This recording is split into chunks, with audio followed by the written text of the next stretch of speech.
Hello friends, welcome to my channel fitness boy Rahul 007। তো friends, কেমন আছো সবাই? আশা করি ভালো আছো, আগেও ভালো থাকবে। তো ফ্রেন্ডস, আজকে কম্পিটিশনের উপরে কিছু কথা বলবো, যে কম্পিটিশনটা কেমন কাটালাম এবং কি কি করেছিলাম এবং কি করে আমি ফার্স্ট হয়েছি।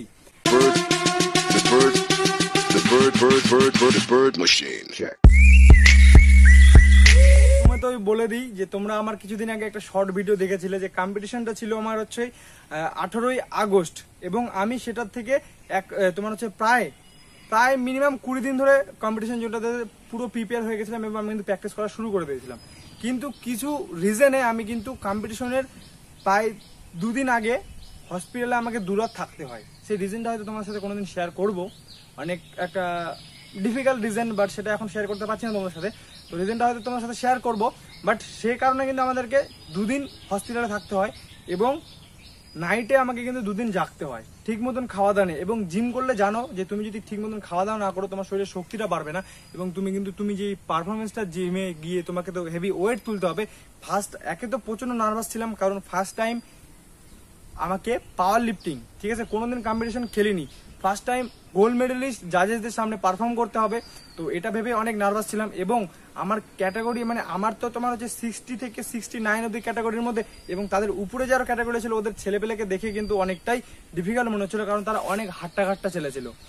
এবং দাদা যেই সব জিনিসগুলো রেখেছিল, হয়তো নিজের মনে একটা আশা থাকে যে নিজের বেস্টটা দিয়ে হয়তো আমি ফার্স্ট হতে পারলে ভালো লাগতো বা এই পুরস্কারটা পেলে হয়তো ভালো লাগতো।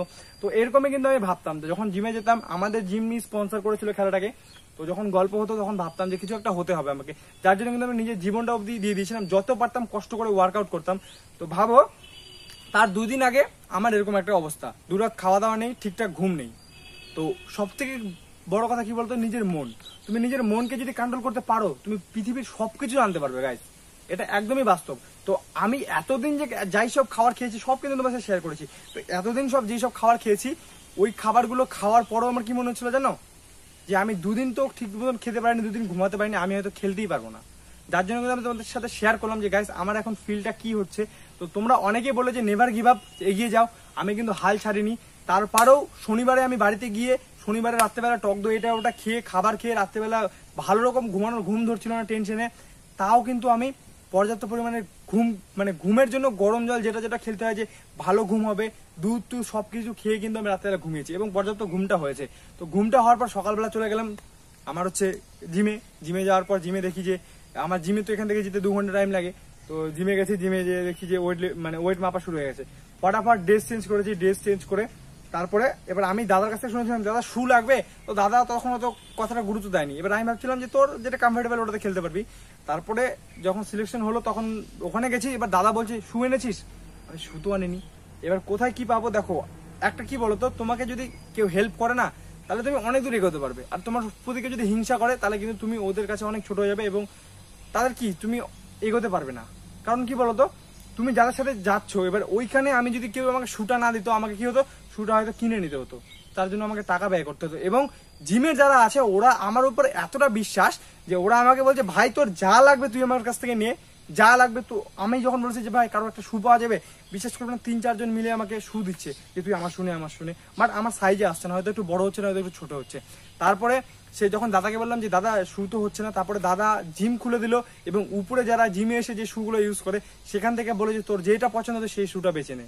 তো সেখান থেকে গিয়ে আমি একটা শু কালেক্ট করলাম। শু কালেক্ট করে তারপরে প্রথম আমার বেঞ্চ প্রেস শুরু হলো। এবার আমার ক্যাটাগরিতে যারা ছিল সেই ক্যাটাগরিতে প্রথম ক্যাটাগরিটা খেলা শেষ হলো এবং দ্বিতীয় ক্যাটাগরিতে যেটা ছিল, দ্বিতীয় ক্যাটাগরিতে আমার হচ্ছে সবার লাস্ট আমার নাম ছিল ফার্স্ট, তোমার 4 নম্বরের নাম ছিল। বাট আমার যখন বললো যে তুমি কত কেজি নেবে, বললো যে 85 কেজি, ডাইজেস্টটা আমার দিকে দেখে আসে ফার্স্ট, কারণ 85 কেজি কেউ যেতেই পারেনি আর কি। প্রথম রাউন্ডে খেলা, প্রথম রাউন্ডেই আমি 85 কেজি, মানে প্রথম রাউন্ডে সবাই নিচ্ছে কত 40, 50, 55, 60, প্রথম রাউন্ডে এইটুকু ওয়েট নিয়েছে। তো আমি যখন বলেছি 85 কেজি নিবো, তারপরে তাহলে তুমি একটু দাঁড়াও, ওয়েটগুলো আগে লাগিয়ে নিলে তোমারটা লাগালে আবার খুলতে হবে। তো তার জন্য হোল্ড করলাম। তারপর সবার হয়ে গেল। তারপরে 85 কেজি তোমরা দেখতেই পারলে, ইজিলি 85 কেজি তুলে দিলাম, ঠিক আছে। তো তারপরে নেক্সট অ্যাটেম্প যেটা ছিল সেটা আমার 90 কেজি।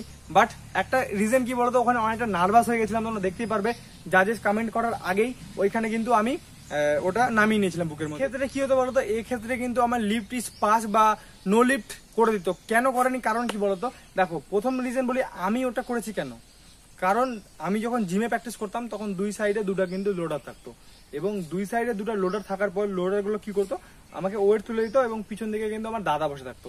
দাদা বসে থাকার পরে দাদা কি করতো, দাদা কিন্তু আমাকে ওয়েটটা সামনে নিয়ে যেয়ে দিত, এবং দাদা বলতো স্টার্ট, বাস তখন কিন্তু আমি মারতে শুরু করে দিতাম। এবার দাদা ওই জিনিসটা কিন্তু অভ্যাস হয়ে গেছে আমার, এই 20-30 দিনে কিন্তু আমার অভ্যাস হয়ে গেছে। তো দাদা আমার এই গায়ের মধ্যে এইভাবে নিয়ে স্টার্ট বলেছে, ছেড়ে দিয়েছে, আর আমি কিন্তু ভেবেছি যে দাদাই বলেছে। তো এইটা প্র্যাকটিস ছিল, জিমে করেছিলাম, বাট ওই জন্যই আর আমি অনেকটা নার্ভাস ছিলাম। তারপরে তো এবার দিদিটা নো লিফট কেন দেয়নি, কারণ দিদি কোনো মানে জাজেসটা কোনো কিছু বলেই তো নি, ও জাস্ট মাইক ধরেছিল, তাদের আগে আমি নামিয়ে দিয়েছি। তারপরে বললো যে নার্ভাস, সত্যি নার্ভাস ছিলাম আমি, মানে ভাবছি কি হবে 90 কেজি। এবার আরেকটা জিনিস কি বলতো, আমি অনেকটা নার্ভাস ছিলাম এই কারণেও, কারণ আমার চোখের সামনে দেখা যে সব ছেলেরা 60 KG 70 KG last bench press মেরেছে, ওদের কাছে 55 কেজি উঠছে না, 55 কেজি নো লিফট হয়ে যাচ্ছে। তো 70 কেজি কোথায় মারতে, 55 কেজি উঠছে না। এবং কম্পিটিশনের দিন সবাই না নার্ভাসই থাকে, ওই জন্য আমি ভাবছি নিজের উপরে, তো আমি হাইস্ট জিমে 90 কেজি বেঞ্চ প্রেস মেরেছি, এটা মিথ্যা বলবো না। এবার আমি ভাবছিলাম যে 90 কেজি মেরেছি, তাহলে আমি এক কাজ করি 80 কেজি দিয়ে শুরু করি, 80 কেজি নেবো, 85 কেজি নেবো, 90 কেজি নেবো। তারপরে দাদা বলো যে না তুই 85 কেজি নে, তারপর 85 কেজি নিয়ে নিলাম, 85 কেজি পুরো ক্লিয়ার। তারপর 90 কেজিটা তো দেখতে পেলে প্রথমবারে তো বুকের মধ্যে নামিয়ে দিলাম, তাও ওটা নো লিফট হয়ে গেল। তারপরেরটা একদম ইজি ক্লিয়ারলি নিয়ে দিলাম। তারপর আমি 95 কেজি নিয়ে যেতে চেয়েছিলাম গাইস, সত্যি বলছি আমি 95 বলেছিলাম, তোমরা ভিডিওতে দেখতে পারবে। কিন্তু জাজেসটা বললো কি যে দেখো তোমার ক্যাটাগরিতে তো 90 কেজির ধারে পাশে কেউ যেতে পারেনি, তো তুমি এক কাজ করো, তুমি 100 কেজি একটু করে দেখো। তো 100 কেজিতে পুরস্কার ছিল, একটা মেডেল ছিল, তো হয়তো মেডেল দিতে পারলে মেডেল তুমি পেয়ে যাবে। তো আমি 100 কেজি, দাদা বললাম দাদা 100 কেজি, না 95। তারপর জাজগুলো বললো কি যে নেই না, আমারও কি ইচ্ছা হলো, হ্যাঁ ঠিক আছে 100 কেজি। আর সবার যা মোটিভেশন। আর একটা কি বলতো, ওই জিমের আমাকে প্রথম দিন থেকে তো দাদা একটা নাম দিয়েছে টাইগার, বাট ওই দিনকার নামটা পুরো ভাইরাল হয়ে গেল আর কি, আমার জিমেই নাম পড়ে গেল টাইগার, দাদাকে থেকে ডাক্তার টাইগার হিসাবে। তো টাইগার নামটা এত পপুলারিটি পেয়ে গেলাম, আমাদের বালুঘাট জিমে গিয়ে যে কাউকে বলে দেবে যে টাইগারকে আমি। তো যাই হোক, কিসের জন্য টাইগার নাম দিয়েছে আমি নিজেও জানি না। তো তারপরে 100 কেজি যখন আমার আসলো, 100 কেজি তো 90 কেজি হাইস্ট মেরেছি, 10 কেজি ডিফারেন্স, মানে ভাবতে পারছো গাইস। তারপরে ধরলাম, ঠিক আছে, জয় বজরং বলির নাম নিলাম, তারপরে বাস বুকের মধ্যে নামিয়ে 100 কেজিও কিন্তু ক্লিয়ার করে দিলাম, গুড লিফট। এবং তার জন্য কিন্তু বেস্ট পুরস্কার কালকে পেয়েছি, একটা প্রথমে ফার্স্ট খালি কেজি মেডেলটা ছিল, ওটা কিন্তু 100 কেজির জন্য দিয়েছে। তো এইভাবে কিন্তু এই কম্পিটিশনটা পুরো সাকসেস পেলাম। এর পিছনে আমি বলবো তোমাদেরও অনেক হাত আছে, কারণ তোমরা যদি সাপোর্ট না করতে, তোমরা যদি হেল্প না করতে, তাহলে কিন্তু আমি এই জিনিসটা কখনোই করতে পারতাম না। আর তার মধ্যে জিমেও আমাকে অনেকে বলছে ভাই একটু প্রি ওয়ার্কআউট খেয়ে নে শক্তি পাবি, কেউ কফি করে দিচ্ছে, কেউ কলা এনে দিচ্ছে, কেউ দই এনে দিচ্ছে, মানে অনেকেই আমাকে অনেক কিছুতে হেল্প করেছে। কারণ কি বলতো, কারণ ওরা জানে যে আমার মধ্যে প্রতিভা আছে, ট্যালেন্ট আছে, আমি করতে পারবো, ঠিক আছে। ওই জন্য কিন্তু আমাকে এসে বলছে ভাই তুই পারবি, আর আমাদের জিমের মান সম্মানটা তুই রাখিস, আমাদের জিমের পুরস্কার জন্য বাইরে না যেতে, তোর উপরে আমার কিন্তু এটা ভরসা। তো সবার ভরসাটা আমি রেখেছি। তো তারপরে যখন জিমে গেছিলাম, ওই কম্পিটিশন হওয়ার পরে আমাকে বলছে কি যে তুই পারতিস, আমার বিশ্বাস ছিল, সবাই বলছে যে তুই পারতিস, আমার বিশ্বাস ছিল, কিন্তু এতটা ওয়েট তুলতে পারবি এটা আমার বিশ্বাস ছিল না। বলছি বাপরে, এত শরীরে স্ট্রেন্থ। তো ওই জন্য কি বলতো, কম্পিটিশন খেলতে গেলে না, কম্পিটিশনে গেলে অনেকেই বলে যে ভাই তোমার বডিটা এত চিকন বা পা এত চিকন, হ্যান ত্যান। দেখো যখন তোমার বডিতে মাংস হবে তখন কিন্তু অটোমেটিক সব মোটা হয়ে যাবে। তো আমি তোমাদেরকে এত টিপস দিই বডি গ্রো করার জন্য, তো আমি নিজে কেন আমার বডিটাকে আরো গ্রো করছি না? এই রিজন কি বলতো, আমি কম্পিটিশন খেলতে চাই, এবং কম্পিটিশন খেলে নিজের কেরিয়ারটাকে তৈরি করতে চাই। যার জন্য কি বলতো, আমি যদি আমার ওয়েটটাকে যদি 70-এর ওই পারে নিয়ে যাই, 70-এর ওই পারে নিয়ে গেলে আমি বড় গ্রুপে পড়ে যাবো। আর 70-এর ওই পারে যখন যাবে তখন তোমার ক্যাটাগরিতে 70 কেজি, 75 কেজি, 95 কেজি, 100 কেজি, 110 কেজিও লিফটাররা কিন্তু তোমাদের ওই গ্রুপে পড়ে যাবে। এবং সেইখানে কিন্তু ওয়েট লিফটিং করা অনেক ডিফিকাল্ট, বা বডি বিল্ডিং করাও কিন্তু অনেক ডিফিকাল্ট, কারণ ওদের মাসেলটা আলাদা হবে। আর আমার তো ওই গ্রুপে মানে পাওয়ার লিফটিং এর কথা বলছি আমি, সেই ক্ষেত্রে কিন্তু একই। যেমন 70 কেজির ওই পারে সব ছিল, 70 কেজির মধ্যে 70 কেজি ছিল, 74 কেজি ছিল, 95 কেজির মানে বডি বিল্ডাররা ছিল। তো সেক্ষেত্রে কিন্তু ওইখানে অনেকটা ডিফিকাল্ট, চান্স খুব কম। আর যার জন্য কিন্তু আমি আমার ওয়েটটাকে সবসময় 60 থেকে 65 এর মধ্যে রাখি। তো আমি ভাবছিলাম, দাদা আমাকে বলো যে যদি কিছু করতে চাস, ঠিক আছে, মানে কম্পিটিশনে যদি কিছু হতে চাস, তাহলে তুই এক কাজ কর, তুই হচ্ছে নিচের গ্রুপে চলে আয়, একদম লো গ্রুপে, মানে 60 কেজি নিজে আমাকে বডি ওয়েটটা করতে হবে, তাহলে আমি নিচের গ্রুপে চলে আসবো। এবং সেখানে আমার মতন ওয়েট হয়তো কেউ তুলতে পারতো না, যার জন্য দাদা বলেছিল। বাট আমি কয়েকদিন ওয়েটটা কমাতেও চালাম, ঠিক আছে, বাট 1 কেজির মতন কমিয়েছি হাইয়েস্টলি। আমার ওয়েট কত এসেছিল তোমার 63.900 মতন, হ্যাঁ ঠিক আছে। তো এতখানি আমার ওয়েট এসেছিল। তো ওয়েটটা কিছুদিন কমিয়েছিলাম আমি, তারপরে ভাবলাম যে না, ওয়েট কমে গেলে আমার শরীর থেকে স্ট্রেংথটাও কমে যাবে, শক্তিও কমে যাবে। আমি বলছি এটা এই বড় ওয়েটেই খেলি, ঠিক আছে, কারণ হয়তো আজকে আমি ওয়েটটা কমিয়ে ছোট গ্রুপে খেলবো, কিন্তু পরে ভবিষ্যতে যখন আরো খেলতে যাবো তখন আমার তো ওই নার্ভাসটা থাকবে যে বড় গ্রুপে পড়ে গেলে কি হবে না হবে। তো যার জন্য কিন্তু আমি আমার যতখানি ওয়েট ছিল ওই ওয়েটটা দিয়ে একটু কমিয়েছিলাম, ওই 63 ক্যাটাগরি ওই ওয়েটে কিন্তু আমি খেললাম এবং খেলে বেস্ট অ্যাওয়ার্ড পেয়েছি। পুরো টুর্নামেন্টের অত বড় বড় ছেলে ছিল তার বেস্ট টুর্নামেন্টেও কিন্তু সবচেয়ে ফার্স্ট আমি। এবং সব থেকে গর্ব বিষয় দাদা লাইভে বললো যে player of the tournament tiger, যাকে আমরা রাহুল বিশ্বাস নামে চিনি। তো এটা আমার কাছে সব থেকে বড় অ্যাচিভমেন্ট। তো এরকম একটা জিনিস পেলাম সবার কাছ থেকে উপহার এবং তোমাদের সাপোর্টে। আর একটা খুশির খবর তোমাদের দেওয়া ছিল। তো এই ছিল আমার আজকে পুরো ডিটেলস। তো ভিডিও তোমাদেরকে আপলোড দিয়ে দিয়েছি এবং এখানে ভালো পারফর্ম করে এটা তো আমাদের জিম স্পন্সর করেছিল এবং যারা গোল্ড মেডেলিস্ট জাজেস ছিল দুইজন হোয়াইট একদম ওদের কস্টিউম পরে, তো ওদের ফেডারেশন মানে ওদের জিম থেকে একটা স্পন্সর আছে এবং ওখানে কিন্তু এটা করলাম পাওয়ার লিফটিং, ওটা হবে স্টেন লিফটিং। এটা ছিল তোমার হচ্ছে মানে হচ্ছে বেঞ্চ প্রেস, ফ্ল্যাট বেঞ্চেস, ওটা কিন্তু ইনক্লাইন বেঞ্চ প্রেস হবে, ঠিক আছে। তো ওটা শিলিগুড়িতে 8 তারিখে কিন্তু খেলা, আজকে হয়তো 23 কি 24 তারিখ যাই হোক হবে।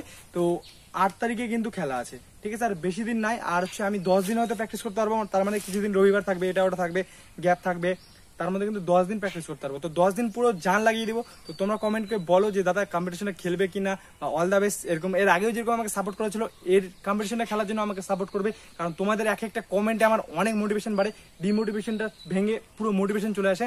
তো প্লিজ আমাকে সাপোর্ট করবে এবং পাশে থাকবে, যেভাবে পাশে ছিলে তাহলে আমি ওখানেও হয়তো কিছু গিয়ে হয়তো কিছু নাও হতে পারি, ঠিক আছে, বাট অত বড় জায়গায় যে চান্স পেয়েছি আমি, এটাই আমার কাছে অনেক গর্বের ব্যাপার। তো 8 তারিখে শিলিগুড়িতে স্টেন লিফটিং খেলতে যাব ফার্স্ট টাইম। তো তোমাদেরকে সব ভিডিও আপলোড দেবো। তো এই ছিল আমার ভিডিও, আর এখন থেকে আবার প্র্যাকটিস শুরু হবে এবং তোমাদের যেগুলো ভিডিও লাগবে অবশ্যই বলবে, আমি কিন্তু ভিডিও বানিয়ে দেবো। তো টাটা, ভালো থাকবে, সুস্থ থাকবে এবং আমাকে কম্পিটিশন নেক্সট কম্পিটিশন 8 তারিখে, তার জন্য কিন্তু আমাকে অনেক হেল্প করবে। তো টাটা, বাবাই, ভালো থাকবে, সুস্থ থাকবে এবং আমার পাশে থাকবে। By friends.